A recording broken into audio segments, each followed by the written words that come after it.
Hello दोस्तों, नमस्कार। मेरा नाम है संदीप और आप सभी का वेलकम है नथिंग इम्पॉसिबल के यूट्यूब चैनल पर। आशा करता हूं और उम्मीद करता हूं आप सभी बहुत ही अच्छे होंगे और आप सभी की प्रिपरेशन भी बहुत ही अच्छे तरीके से चल रही होगी।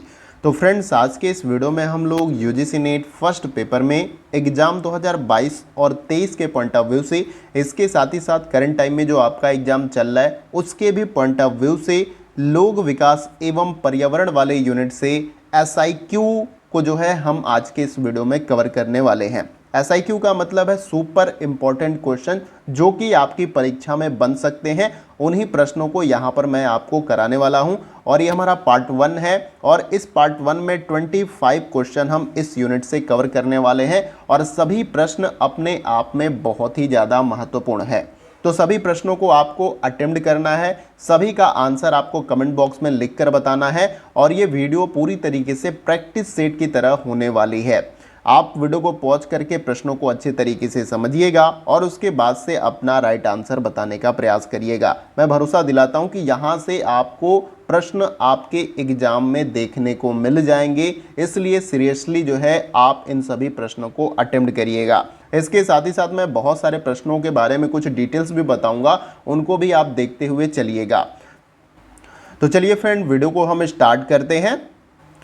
सबसे पहला क्वेश्चन आपके स्क्रीन पे है। देखिए, इसमें पूछा जा रहा है कि धारणीय विकास समवृद्धियों में से एक के अनुसार खुदरा और उपभोक्ता स्तर पर प्रति व्यक्ति वैश्विक आहार उच्छिष्ट को किस परिणाम तक घटाया जाए, ये आपको इन चारों विकल्पों में से बताने का प्रयास करना है। तो वीडियो को पॉज करके प्रश्नों को अच्छे तरीके से समझें, उसके बाद से इन चारों विकल्पों में से अपना राइट आंसर कमेंट बॉक्स में जो है बताने का प्रयास करें। एक एक प्रश्न महत्वपूर्ण है, मैं बार बार इसलिए बोल रहा हूं कि अंतिम क्षणों में जितना ज़्यादा आप ईमानदारी के साथ मेहनत करेंगे वो आपको अपने एग्जाम में देखने को मिल जाएगा। तो चलिए फिर आप सभी इस क्वेश्चन का राइट आंसर बताइए। देखिए, इस क्वेश्चन का जो हमारा राइट आंसर हो जाएगा वो है आपका ऑप्शन नंबर ए। यहाँ पर राइट आंसर हो जाएगा 1/2 यानी कि आधा। क्वेश्चन में आपसे यही पूछा गया था, धारणीय विकास समृद्धियों में से एक के अनुसार खुदरा और उपभोक्ता स्तर पर प्रति व्यक्ति वैश्विक आहार उच्छिष्ट को किस परिणाम तक घटाया जाए, तो उसे एकदम आधा कर देना है, ये आपको याद रखना है। सतत विकास लक्ष्य के बारे में मैंने बहुत कुछ आपको बता रखा है। SDG इसको शॉर्ट में इंग्लिश में बोला जाता है। SDG सस्टेनेबल डेवलपमेंट गोल जो है यहाँ पर संयुक्त राष्ट्र संघ के द्वारा 2015 में बनाया गया था और 2030 तक कुछ लक्ष्य निर्धारित किए गए थे, जिनमें से 17 मुख्य लक्ष्य थे और 169 विशिष्ट लक्ष्य थे। इन सभी लक्ष्यों को हासिल करना है। तो आई होप कि आपको ये समझ में आ रहा होगा। इसके बारे में मैंने बहुत कुछ आपको बता रखा है, पीछे वीडियो आपको चैनल पे मिल जाएंगी। डिटेल में अगर आपको पढ़ना है तो वहाँ पर जाकर आप पूरे डिटेल में सारा कुछ जान सकते हैं। आइए अगला क्वेश्चन देखते हैं। अगला क्वेश्चन देखने से पहले अगर आपको लगता है कि आप सभी की तैयारी बहुत ही अच्छे तरीके से कंप्लीट नहीं हुई है किसी भी कारणवश से और आप अपनी तैयारी को परीक्षा में बैठने से पहले बेहतर करना चाहते हैं, तो यहाँ पर आप सभी के लिए एक सुनहरा अवसर है।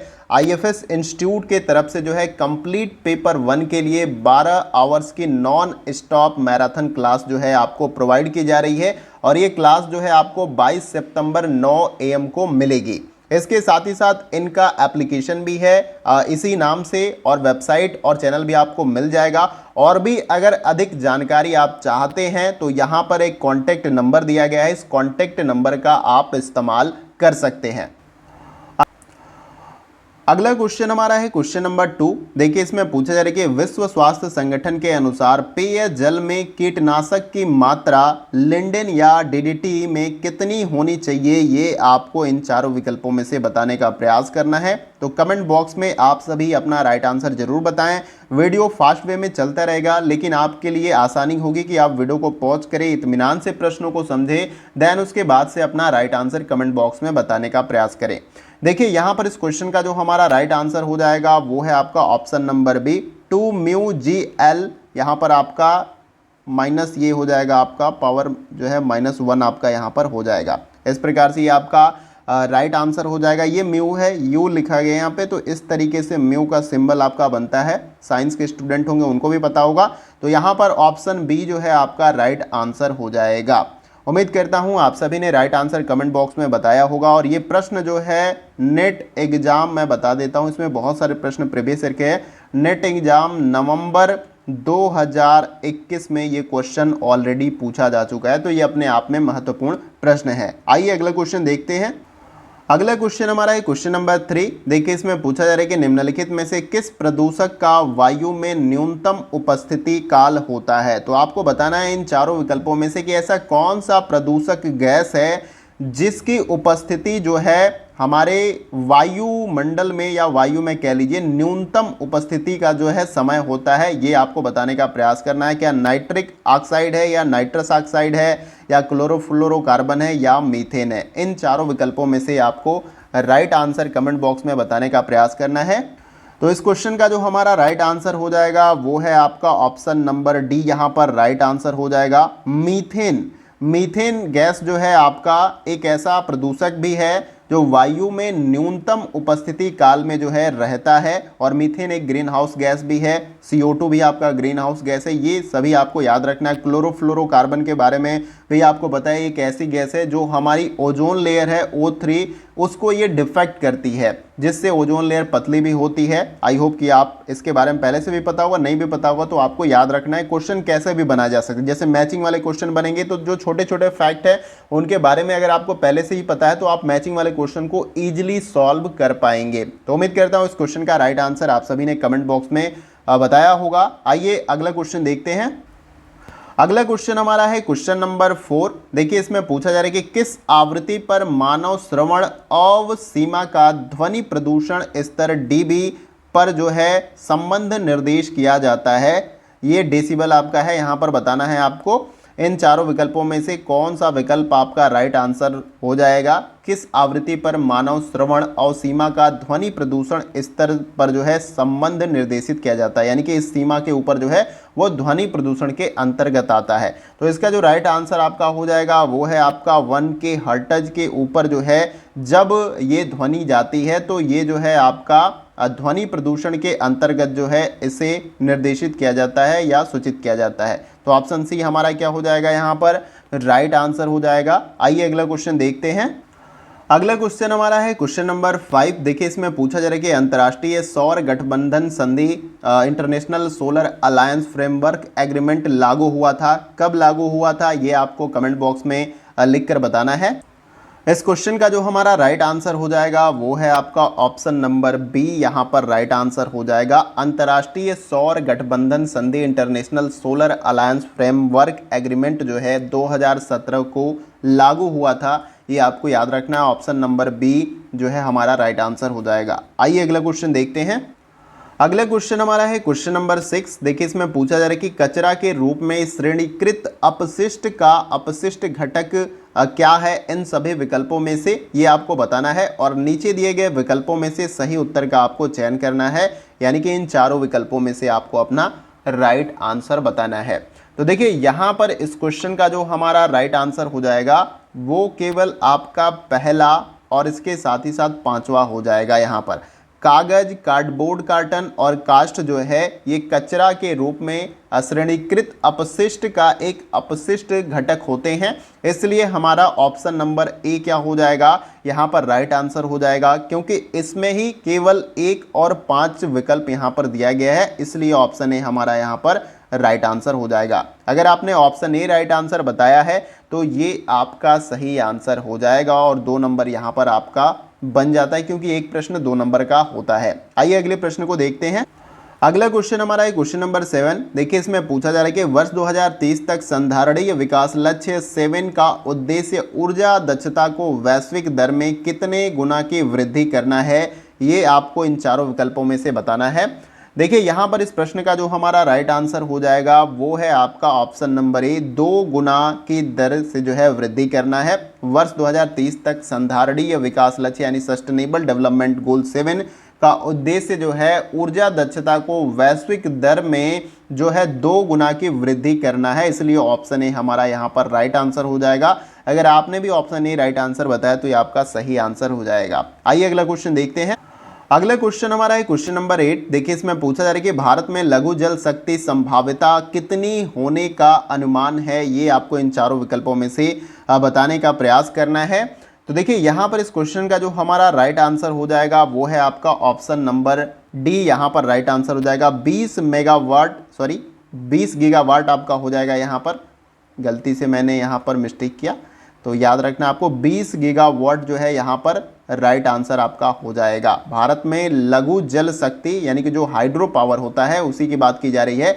लघु जल शक्ति संभाव्यता कितने होने की, यानी उसकी संभावना कितनी है, कितनी बिजली उससे बनाई जा सकती है। तो 20 गीगावाट बिजली जो है लघु जल शक्ति की संभावना है भारत के अंदर। ये आपको याद रखना है। ऑप्शन नंबर डी यहाँ पर हमारा क्या हो जाएगा, राइट आंसर। इस विकल्प को आपको याद रखना है। आइए अगला क्वेश्चन देखते हैं। अगला क्वेश्चन हमारा है क्वेश्चन नंबर 9। देखिए इसमें पूछा जा रहा है कि ओजोन क्षय की वैश्विक पर्यावरणीय समस्या किसके उत्सर्जन के कारण है। ये आपको बताना है। यहाँ पर कुछ विकल्प दिए गए हैं और नीचे दिए गए विकल्पों में से यानी इन 4 में से आपको अपना सही आंसर बताना है।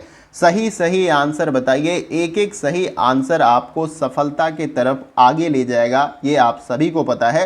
इसीलिए सभी प्रश्नों को ईमानदारी से अटेम्प्ट करिए और मन में ये कसक आप मत रखिएगा कि सर क्वेश्चन को एक्सप्लेन नहीं कर रहे हैं। मैंने सब कुछ आपको पहले से भी बता रखा है। मैं चाहता हूं कि इन कम समयों में आपको ज़्यादा से ज़्यादा प्रश्न मैं करा पाऊँ। देखिए यहाँ पर इस क्वेश्चन का जो हमारा राइट आंसर हो जाएगा वो है आपका केवल यहाँ पर आपका दूसरा हो जाएगा। क्लोरीन युक्त हाइड्रोकार्बन जो है आपका राइट आंसर हो जाएगा। इसलिए यहाँ पर ऑप्शन नंबर बी क्या हो जाएगा, आपका राइट आंसर हो जाएगा। ओजोन क्षय की वैश्विक पर्यावरणीय समस्या किसके उत्सर्जन के कारण होता है, तो क्लोरीन युक्त हाइड्रोकार्बन से, न कि मीथेन से, न सल्फर डाइऑक्साइड से, न कार्बन डाइऑक्साइड से। सबसे ज़्यादा ओजोन लेयर को हमारे जो खतरा है O3 को, वो है क्लोरीन युक्त हाइड्रोकार्बन से, जिसको CFC भी आप कहते हैं। CFC यानी क्लोरोफ्लोरोकार्बन। याद रखना है। क्वेश्चन कैसे भी बनाए आपको राइट आंसर परीक्षा में देना है और इस बार आपको नेट और JRF किसी भी हाल में क्लियर करना है। आइए अगला क्वेश्चन देखते हैं। अगला क्वेश्चन हमारा है क्वेश्चन नंबर 10। देखिए इसमें पूछा जा रहा है कि निम्नांकित में से किस प्राकृतिक आपदा को स्थलकृत के रूप में श्रेणीकृत किया जाता है। ये आपको इन चारों विकल्पों में से बताने का प्रयास करना है कि इन सभी विकल्पों में से ऐसी कौन सी प्राकृतिक आपदा है जिसको स्थलाकृतीय के रूप में वर्गीकृत या श्रेणीकृत किया जाता है। इसका राइट आंसर आप सभी को कमेंट बॉक्स में बताने का प्रयास करना है। देखिए यहाँ पर इस क्वेश्चन का जो हमारा राइट आंसर हो जाएगा वो है आपका ऑप्शन नंबर ए। यहाँ पर राइट आंसर हो जाएगा ही झंझावत। देखिए इससे आप सभी बहुत पहले से भी परिचित होंगे, लेकिन बहुत ही ज़्यादा यहाँ पर शुद्ध हिंदी या डिफ़िकल्ट हिंदी आप कह दीजिए लिख दिया गया, जिसकी वजह से आप इसको समझ नहीं पा रहे हैं। जो आपका बारिश होता है जिसमें हवा भी चलती है, इसके साथ साथ ज़ोरों से पानी भी गिरता है और उसमें आंधी भी, मतलब बहुत तेज़ सारी चीज़ें चलती हैं जिसमें पेड़ भी उखड़ जाते हैं। तो इसको जो है एक प्राकृतिक आपदा के रूप में जो है स्थलीकृत श्रेणी में जो है इसको वर्गीकृत किया जाता है। ही झंझावत को याद रखना है। वह आंधी जिसके साथ पानी भी बरसता है वही आपका ही झंझावत है, याद रखना है। उम्मीद करता हूं आपको क्लियर भी हो गया होगा। तो ऑप्शन ए आप सभी ने राइट आंसर बताया है। एक एक प्रश्न महत्वपूर्ण है आपकी सफलता के लिए। आइए अगला क्वेश्चन देखते हैं। अगला क्वेश्चन हमारा है क्वेश्चन नंबर 11। देखिए इसमें पूछा जा रहा है कि अत्यधिक ध्वनि प्रदूषण में उल्लेखित में कौन से कारण हो सकते हैं। देखिए यहाँ पर कुछ विकल्प दिए गए हैं और आपको यह बताने का प्रयास करना है कि अत्यधिक ध्वनि प्रदूषण के लिए इन सभी विकल्पों में से कौन से कारण हो सकते हैं। श्रवण दोष हो सकते हैं, अनिद्रा हो सकती है, श्वसन संबंधी रोग या रक्तचाप में वृद्धि या कार्य क्षमता का कम होना। यानी कि अत्यधिक अगर ध्वनि प्रदूषण होगा तो कौन कौन सी प्रॉब्लम आपको देखने को मिल सकती है। नीचे दिए गए विकल्पों में से यानी इन चारों में से आपको अपना राइट आंसर बताने का प्रयास करना है। देखिए यहाँ पर इस क्वेश्चन का जो हमारा राइट आंसर हो जाएगा, एक तो आपका श्रवण दोष हो सकता है। अगर तेज ध्वनि आप सुनते हैं, जैसे आजकल के वर्तमान समय में जो यूथ होते हैं बहुत ज़्यादा समय तक हेडफोन, ईयरफोन, निक बैंड इस तरह के यंत्रों का इस्तेमाल करते हैं, लेकिन अभी उनको असर नहीं दिखाई देगा। ये असर उनको उम्र के थोड़े से ऊपर जब वो पहुंच जाएंगे 40 साल के ऊपर या 50 साल के, तब वो प्रॉब्लम उनको देखने को मिलेगी कि उनको श्रवण दोष हो गया, यानी कम सुनाई दे रहा है।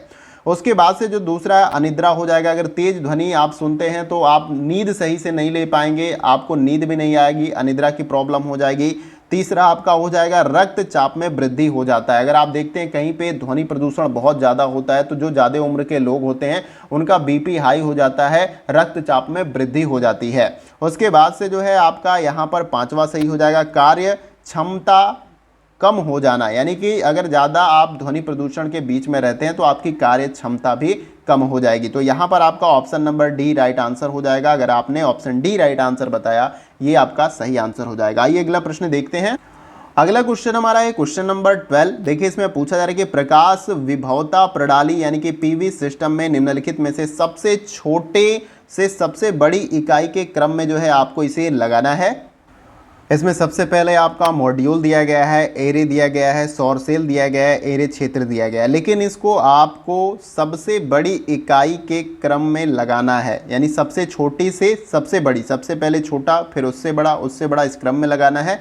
और नीचे दिए गए इन 4 विकल्पों में से आपको अपना राइट आंसर बताना है। तो इसे क्रम में लगाकर अपना सही आंसर कमेंट बॉक्स में ज़रूर बताएं। तो देखिए ये क्रम जो आपका हो जाएगा, इसको क्रम से हम लगाते हैं। सबसे पहले नंबर पे आपका सौर सेल आएगा, फिर दूसरे नंबर पे आपका मॉड्यूल आएगा, फिर तीसरे नंबर पे आपका यहाँ पर एरे आएगा, फिर उसके बाद से चौथे नंबर पे आपका एरे क्षेत्र आएगा। तो प्रकाश विभवता प्रणाली यानी पीवी सिस्टम के अनुसार सबसे छोटी से सबसे बड़ी इकाई के क्रम में ये क्रम आपका सही हो जाएगा, जो कि आपका ऑप्शन नंबर डी में यहाँ पर दिया गया है, इसलिए ऑप्शन नंबर डी आपका राइट आंसर हो जाएगा। आइए अगला क्वेश्चन देखते हैं।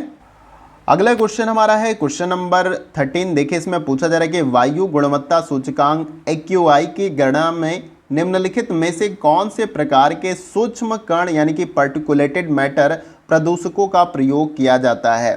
देखिए एयर क्वालिटी इंडेक्स की बात यहाँ पर की जा रही है। AQI इस तरीके से शॉर्ट में लिखा जाता है। एयर क्वालिटी इंडेक्स सूचकांक की गणना में इन सभी विकल्पों में से कौन से प्रकार के सूक्ष्म कण या जो पार्टिकुलेटेड मैटर होते हैं उन प्रदूषकों का प्रयोग किया जाता है। तो यहाँ पर ये दिए गए हैं, इनमें से आपको बताना है किसका प्रयोग किया जाता है और नीचे दिए गए इन 4 विकल्पों में से आपको अपना राइट आंसर बताने का प्रयास करना है। तो देखिए यहाँ पर इस क्वेश्चन का जो हमारा राइट आंसर होगा वो है आपका, एक तो आपका दूसरा यहाँ पर होगा और एक आपका तीसरा हो जाएगा PM10, जिसका यहाँ पर मतलब आप देख लीजिए 10 माइक्रोन या उससे कम आकार के जो सूक्ष्म कण होते हैं उनको इसमें लिया जाता है, ये जो वायु गुणवत्ता सूचकांक होता है।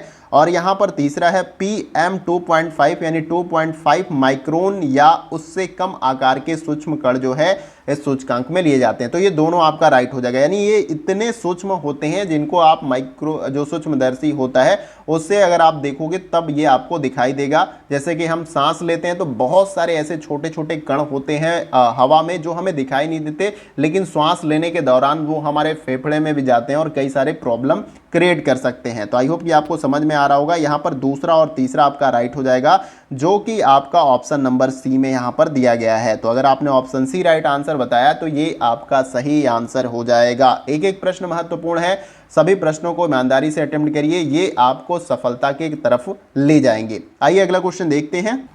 अगला क्वेश्चन हमारा है क्वेश्चन नंबर 14 और ये आपका मैचिंग वाला क्वेश्चन है। एक तरफ सेट 1 में अंतर्राष्ट्रीय जो समझौते होते हैं, जो बहुत सारे देश किसी प्रॉब्लम जब लगती है उनको कि वैश्विक ये प्रॉब्लम हो सकती है तो तमाम तरह के समझौते कई सारे देशों के द्वारा किए जाते हैं विश्व स्तर पे। और सेट 2 में उसका प्रावधान दिया गया है, यानी कि वो किससे संबंधित है।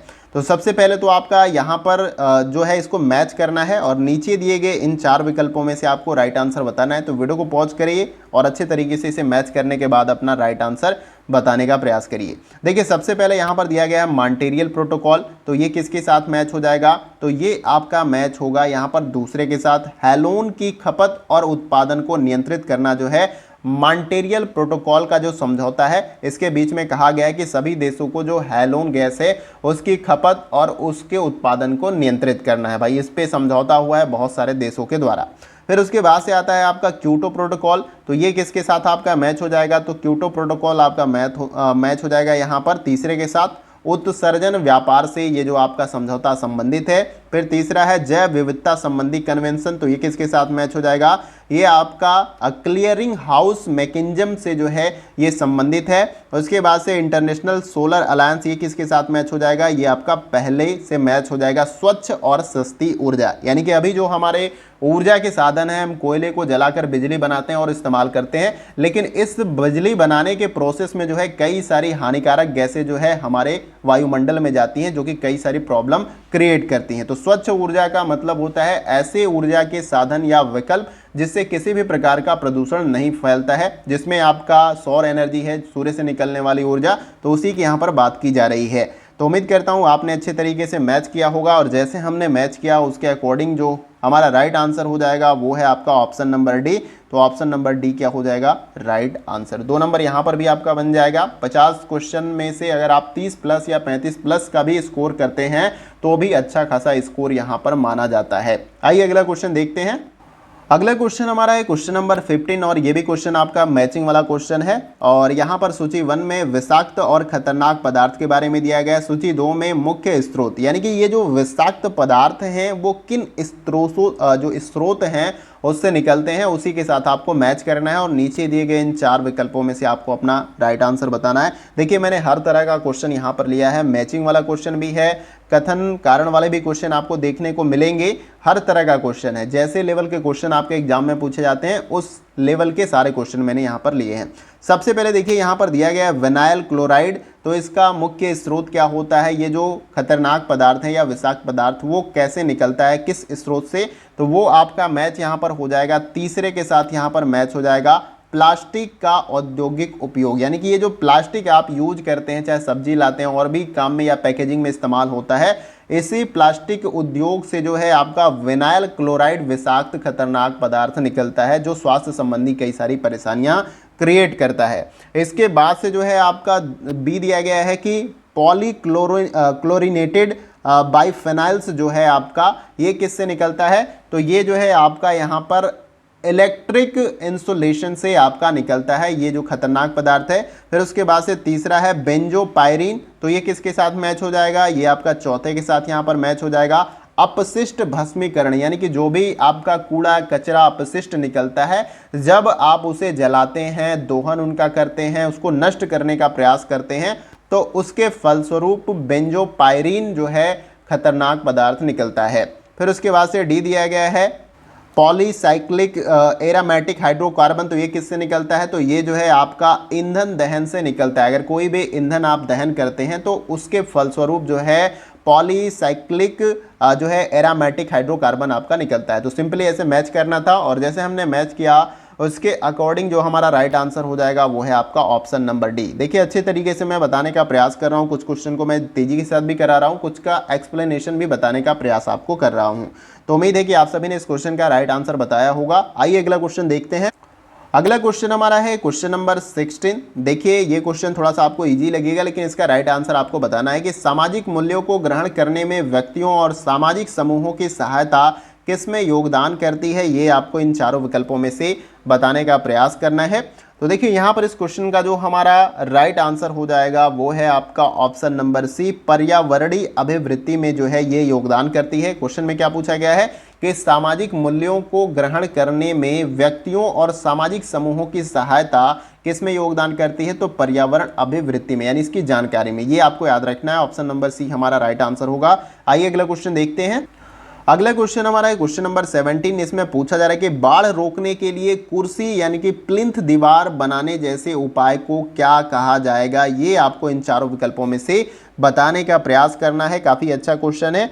देखिए इस क्वेश्चन का जो हमारा राइट आंसर हो जाएगा वो है आपका ऑप्शन नंबर बी, उसको निवारण कहा जाता है। अगर किसी क्षेत्र में बाढ़ आता है या तटवर्ती क्षेत्रों में अगर मान लीजिए मकान या कोई बस्तियां बसी हुई है या कोई शहर है, तो वहां पर बाढ़ आने से रोकने के लिए या उसके उपाय के लिए जो है कुर्सी या प्लिंथ दीवार बनाते हैं, जिसको निवारण कहा जाता है। याद रखना है। काफ़ी जैसे हिंदी के वर्ड कुछ होते हैं कॉम्प्लिकेटेड लगते हैं क्योंकि उनके बारे में हमने पहले सुना नहीं होता है, तो इसलिए ये सारे टर्म्स आपको याद रखना है। अगर नहीं भी समझ में आए तो तुरंत इंग्लिश वाले वर्ड पे स्विच करना है। हो सकता है इंग्लिश वर्ड को आपने सुना होगा और अच्छे तरीके से आपको समझ में आ जाए। तो ऑप्शन बी यहाँ पर राइट आंसर होगा। आइए अगला क्वेश्चन देखते हैं। अगला क्वेश्चन हमारा है क्वेश्चन नंबर 18। देखिए इसमें पूछा जा रहा है कि भारत में वर्तमान में कुल संस्थापित नवीकरणीय ऊर्जा क्षमता में निम्नलिखित में से किस किस का योगदान है।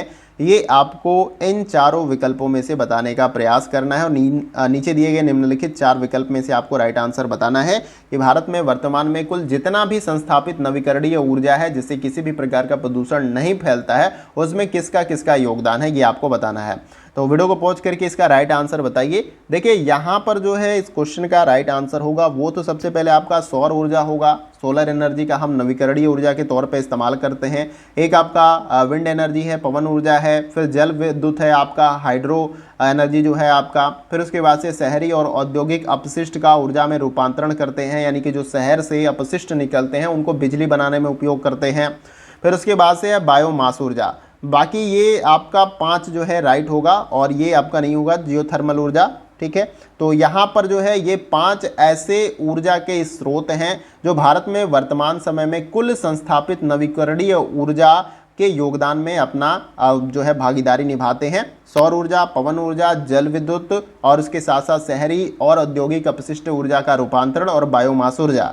तो जैसे यहाँ पर 5 सही है और यहाँ नीचे दिए गए 4 विकल्पों में से जो आपका राइट आंसर बनेगा वो है आपका option number C. Option number C क्या है हमारा राइट आंसर। आइए अगला क्वेश्चन देखते हैं। अगला क्वेश्चन हमारा है क्वेश्चन नंबर 19। देखिए इसमें पूछा जा रहा है कि वायु में कणाकार पदार्थ की उपस्थिति का मानव स्वास्थ्य पर सर्वाधिक प्रासंगिक प्रभाव इन सभी विकल्पों में से किस पर होता है। ये आपको बताने का प्रयास करना है कि जो छोटे छोटे कण होते हैं जो हमें अपनी नग्न आंखों से दिखाई नहीं देते हवा में, जब वो कण आपके शरीर के अंदर चले जाते हैं तो वो किस प्रकार के जो है मानव स्वास्थ्य जो है समस्याएं उत्पन्न करते हैं, ये आपको बताने का प्रयास करना है। देखिए यहाँ पर इस क्वेश्चन का जो हमारा राइट आंसर हो जाएगा वो है आपका ऑप्शन नंबर सी। क्या हो जाएगा राइट आंसर। श्वास संबंधी रोग को जो है ये बढ़ाते हैं, आपके फेफड़े में जाते हैं, क्योंकि फेफड़ा क्या करता है हवा को साफ या फिल्टर करने का काम करता है आपके शरीर के अंदर, तो उसी में ये सारे कण जाते हैं और आपको फेफड़े संबंधी या श्वास संबंधी जो है समस्याएं देखने को मिल जाएगी। तो स्वच्छ हवा की बड़ा कमी है यहाँ पर। इस आधुनिकीकरण में सबको अपने सुख जो है संसाधन की आवश्यकता है, सबको गाड़ी चाहिए, सबको ये चाहिए, लेकिन उससे होने वाले पर्यावरणीय हास या नुकसान के बारे में कोई जो है ध्यान नहीं देता। यहाँ तक इंडस्ट्री तो ऐसे भी ध्यान नहीं देती क्योंकि इंडस्ट्री लाभ पर काम करती है, उनको 100% लाभ चाहिए। पर्यावरण का दोहन हो रहा है उससे उनको कोई लेना देना नहीं होता है। तो ऑप्शन सी हमारा राइट आंसर हो जाएगा। आइए अगला क्वेश्चन देखते हैं। अगला क्वेश्चन हमारा है क्वेश्चन नंबर 20। देखिए इसमें पूछा जा रहा है कि नीचे 2 कथन दिए गए, यानी अभिकथन तर्क वाला क्वेश्चन है। अभिकथन ए में दिया गया है हिमालय पारितंत्र को कायम रखना अत्यंत महत्वपूर्ण है। तर्क दिया गया है कि हिमालय पारितंत्र अनेक स्वदेशी जातियों का घर है। अब नीचे दिए गए इन 4 विकल्पों में से आपको अपना राइट आंसर बताना है। उम्मीद है कि आप सभी इसका राइट आंसर कमेंट बॉक्स में जरूर बताएंगे। देखिए यहाँ पर इस क्वेश्चन का जो हमारा राइट आंसर हो जाएगा वो है आपका ऑप्शन नंबर बी। यहाँ पर ए और आर दोनों सही है, मगर यहाँ पर आर जो है एक ही सही व्याख्या नहीं करता है। ठीक है, हिमालय पारितंत्र को कायम रखना अत्यंत महत्वपूर्ण इसलिए है क्योंकि वहाँ पर विविध तरीके के जीव जंतु वनस्पतियाँ आपको देखने को मिलते हैं, यानी कि पर्यावरण का एक जो कहते हैं ना जैव विविधता वाला क्षेत्र है, तो उसी प्रकार से ये क्षेत्र होते हैं। और इसके साथ ही साथ इसी पारितंत्र में जो है अनेक प्रकार के जो आपके लोकल या स्वदेशी जातियाँ होती हैं उनका ये घर है, जो जीव जंतु होते हैं उनका ये घर है। इसलिए जो है यहाँ पर अभिकथन और तर्क ये दोनों सही हो जाएंगे, मगर तर्क जो है अभिकथन को एक्सप्लेन नहीं कर रहा है, इसलिए ऑप्शन बी हमारा क्या हो जाएगा राइट आंसर। आइए अगला क्वेश्चन देखते हैं। अगला क्वेश्चन हमारा है क्वेश्चन नंबर 21। देखिए इसमें पूछा जा रहा है कि विकासशील देशों में नगरीय ठोस अपवर्ज्य की संरचना में खाद्य अपवर्ज्य के अंश की प्रारूपी सीमा क्या है, ये आपको इन 4 विकल्पों में से बताना है। तो ये जो सीमा आपकी होगी वो है आपका 40% से ये अधिक की सीमा आपका होती है विकासशील देशों में नगरीय ठोस अपवर्ज्य की संरचना में खाद्य अपवर्ज्य के अंश की जो प्रारूपी सीमा है 40% से अधिक। ऑप्शन डी हमारा यहाँ पर राइट आंसर है। आइए अगला क्वेश्चन देखते हैं। अगला क्वेश्चन हमारा है क्वेश्चन नंबर 22। इसमें पूछा जा रहा है कि हमारे पर्यावरण की सुरक्षा के लिए विश्व भर में जागरूकता और कार्यवाही को प्रोत्साहित करने के लिए UNEP यानी कि यूनाइटेड नेशन एनवायरमेंटल प्रोग्राम इसका फुल फॉर्म होता है, ने विश्व पर्यावरण दिवस 2018 पर निम्नलिखित विषयों में से किस पर ध्यान केंद्रित किया था, ये आपको इन 4 विकल्पों में से बताने का प्रयास करना है। तो देखिए यहाँ पर जो है इसका जो राइट आंसर हो जाएगा इस क्वेश्चन का वो है हमारा option number C. Option number C आपका राइट आंसर हो जाएगा। वायु प्रदूषण की समाप्ति पर इन्होंने ध्यान केंद्रित किया था। किसने? UNEP, United Nation environmental programme, विश्व पर्यावरण दिवस 2018 की बात की जा रही है। अब देखिए कुछ इंपॉर्टेंट चीज़ मैं यहाँ पर आपको बता देता हूँ, जैसे कि 2022 में जो आपका 5 जून को विश्व पर्यावरण दिवस मनाया गया था, उसकी थीम क्या है? तो याद रखना, उसकी थीम जो है केवल एक पृथ्वी जो है यहाँ पर, यानी कि आपके पास एक पृथ्वी है, उसको ही जो है आपको बचाए रखने का प्रयास करना है। इसका अर्थ जो है ऐसे निकल कर आता है, जो बताया जा रहा है कि जो प्रकृति के साथ सद्भाव में रहने की आवश्यकता पर पूरी तरीके से केंद्रित है, केवल एक पृथ्वी, ये जो है आपको याद रखना है। ये जो है आपका थीम रहा है 2022 का। और इसका मेजबान कौन था इस बार जो है 5 जून को जो पर्यावरण दिवस मनाया गया था? तो वो है स्वीडन जो है इस देश का मेजबान था। याद रखना, विश्व पर्यावरण दिवस 2022 का विषय केवल एक पृथ्वी, मेजबान कौन था? स्वीडन, याद रखना है। उम्मीद करता हूँ आपको क्लियर हुआ होगा। आइए अगला क्वेश्चन देखते हैं। अगला क्वेश्चन हमारा है क्वेश्चन नंबर 23। देखिए इसमें पूछा जा रहा है कि निम्नलिखित में से उन पर्यावरणीय मुद्दों की पहचान कीजिए जो स्थानीय प्रकृति की हैं। तो यहाँ पर कुछ पर्यावरणीय मुद्दे दिए गए हैं जो स्थानीय प्रकृति के अनुसार हैं, और नीचे दिए गए इन चारों विकल्पों में से आपको अपना राइट आंसर कमेंट बॉक्स में जो है बताने का प्रयास करना है। तो सही आंसर आप सभी जरूर बताएं। देखिए यहाँ पर इस क्वेश्चन का जो हमारा राइट आंसर हो जाएगा वो है, एक तो सबसे पहले आपका हो जाएगा ओजोन परत का क्षरण, उसके बाद से दूसरा है झील प्रदूषण, फिर उसके बाद से तीसरा है भूक्षरण, और उसके बाद से फिर आपका हो जाए, और इसके बाद से जलवायु परिवर्तन भी आ जाएगा, और ठोस अपशिष्ट प्रबंधन। तो यहाँ पर नीचे दिए गए विकल्पों में से आपको राइट आंसर बताना है। उम्मीद है कि इसमें विकल्प में थोड़ा टाइपिंग में लग रहा है मिस्टेक है, तो यहाँ पर ऐसा कोई विकल्प ही नहीं टाइप हुआ है, तो इसके लिए क्षमा चाहता हूँ। तो देखिए ये जो आपका बन जाएगा, कोई बात नहीं है, यहाँ पर आपको बस याद रखना है पहला, दूसरा, और इसके साथ तीसरा, और इसके बाद से आपका चौथा, और उसके बाद से आपका 6 नंबर का यहाँ पर आ जाएगा। ओजोन परत का क्षरण हो रहा है, तो इसका क्षरण जब हो रहा है तो इससे निकलने वाली जो अल्ट्रावायलेट रेज हैं, या इसका जो प्रभाव ऐसा है नहीं कि किसी एक विशेष जगह पे पड़ने वाला है। इसका प्रभाव अगर नष्ट होगा तो सभी पूरे ग्लोब पे या अर्थ पे आपको देखने को मिलेगा, और थोड़ा बहुत इसका प्रभाव देखने को मिल भी रहा है। झील प्रदूषण भी आपका स्थानीय प्रकृति का है, अगर कहीं पे झील है तो उसको पोल्यूटेड किया जा रहा है। भूक्षरण भी आपकी स्थानीय प्रकृति का है। जलवायु परिवर्तन ग्लोबल लेवल का है, वर्ल्ड लेवल की प्रॉब्लम है, लेकिन स्थानीय स्तर पे भी इसका प्रभाव देखने को मिल रहा है। इसके साथ साथ ठोस अपशिष्ट प्रबंधन का भी जो है स्थानीय प्रकृति का एक पर्यावरणीय मुद्दा है। इससे अगर सही तरीके से इसका निस्तारण नहीं किया जाता है तो कई सारी जो है प्रदूषण यहाँ पर फैलते हैं। तो आई होप कि आपको समझ में आया होगा। तो यहाँ पर टाइप में मिस्टेक है थोड़ा ऑप्शन बनाने में, लेकिन आपको याद रखना ये आपका राइट आंसर हो जाएगा। 1 2 3 4 6 आप इस तरीके से। और किसी भी प्रकार का डाउट आपको होता है तो आप कमेंट बॉक्स में निसंकोच पूछ सकते हैं। आइए अगला क्वेश्चन देखते हैं। अगला क्वेश्चन हमारा है क्वेश्चन नंबर 24। देखिए इसमें पूछा जा रहा है कि निम्नलिखित में से कौन से मत गैर पारंपरिक अधिगम कार्यक्रमों के घटक हैं, ये आपको बताने का प्रयास करना है। निम्नलिखित विकल्पों यानी इन चारों में से आपको अपना सही विकल्प चुनना है। देखिए यहाँ पर इस क्वेश्चन का जो हमारा राइट आंसर हो जाएगा वो एक आपका पहला है टी सोमेलियर हो जाएगा आपका, फिर उसके बाद से तीसरा स्पा प्रबंधन, फिर उसके बाद से 5वां हो जाएगा तुलनात्मक भाषाएं। तो इन सभी विकल्पों में से कौन से मत जो है गैर पारंपरिक अधिगम कार्यक्रमों के घटक हैं? तो वो जो है आपका टी सोमेलियर हो जाएगा, स्पा प्रबंधन और तुलनात्मक भाषाएं। देखिए ये आपका टीचिंग से रिलेटेड जो है यूनिट से एक आध क्वेश्चन इसमें आ गया, कोई बात नहीं है, इसको भी हम कर लेते हैं। तो इसका जो राइट आंसर आपका बन जाएगा वो है आपका ऑप्शन नंबर सी, 1 3 और 5। तो उम्मीद करता हूँ आप सभी ने ऑप्शन सी राइट आंसर बताया होगा। आइए अगला क्वेश्चन देखते हैं। अगला क्वेश्चन हमारा है क्वेश्चन नंबर 25, और ये हमारा वीडियो का लास्ट क्वेश्चन होगा। देखिए इसमें पूछा जा रहा है कि निम्नलिखित में से कौन सा जलवायु परिवर्तन पर संयुक्त राष्ट्र फ्रेमवर्क कन्वेंशन के उद्देश्य को इंगित करता है। ये आपको इन चारों विकल्पों में से बताने का प्रयास करना है। और ये क्वेश्चन मैं आप सभी के लिए जो है एज ए होमवर्क छोड़ रहा हूँ कि आप इसका राइट आंसर मुझे कमेंट बॉक्स में बताएंगे। इसका आंसर मैं अभी नहीं बताऊँगा, नेक्स्ट वीडियो में जो है आप जब मैक्सिमम लोग कमेंट करके इसका आंसर बता देंगे तो नेक्स्ट वीडियो में मैं क्वेश्चन आपको कराऊंगा तो वहां पर इस क्वेश्चन का राइट आंसर मैं बता दूंगा। तो उम्मीद करता हूं वीडियो का सेशन आप सभी को पसंद आया होगा। जितने भी मैंने क्वेश्चन कराए हैं वो आपके एग्जाम के पॉइंट ऑफ व्यू से काफ़ी ज़्यादा इंपॉर्टेंट है।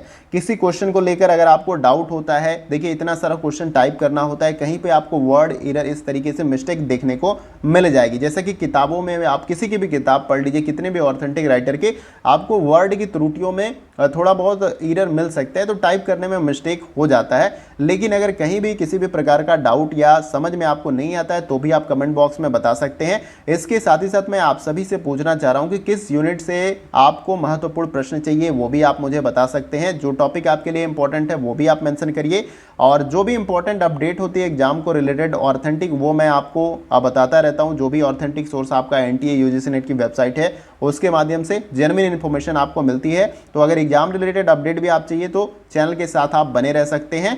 और वीडियो कहीं से भी अच्छा लगे तो वीडियो को आप लाइक करके जो है हमें अप्रिशिएट करिए, क्योंकि बहुत सारा टाइम लगता है वीडियो को बनाने में, और जब मैं देखता हूं कि वीडियो का रिजल्ट क्या होता है तो बहुत सारा कम व्यू लाइक इस तरीके, देखिए मोटिवेशन का काम करता है। इससे नगण्य फायदा तो आप समझ लीजिए कुछ नहीं होता है। एजुकेशन चैनल में अगर जो है बहुत छोटा चैनल है तो उससे किसी भी प्रकार का और ऐसी चीजें कुछ भी नहीं है जो किसी से छिपी है, सबको पता होता है। तो बस ये मोटिवेशन के लिए कि किसी से इसको फायदा मिल रहा है तो हमें कंटिन्यूअस वर्क करना चाहिए। तो लाइक जो है आप इसे जरूर करें और उन जरूरतमंद दोस्तों के साथ इसे शेयर करें जिनको इससे मदद मिल सकती है।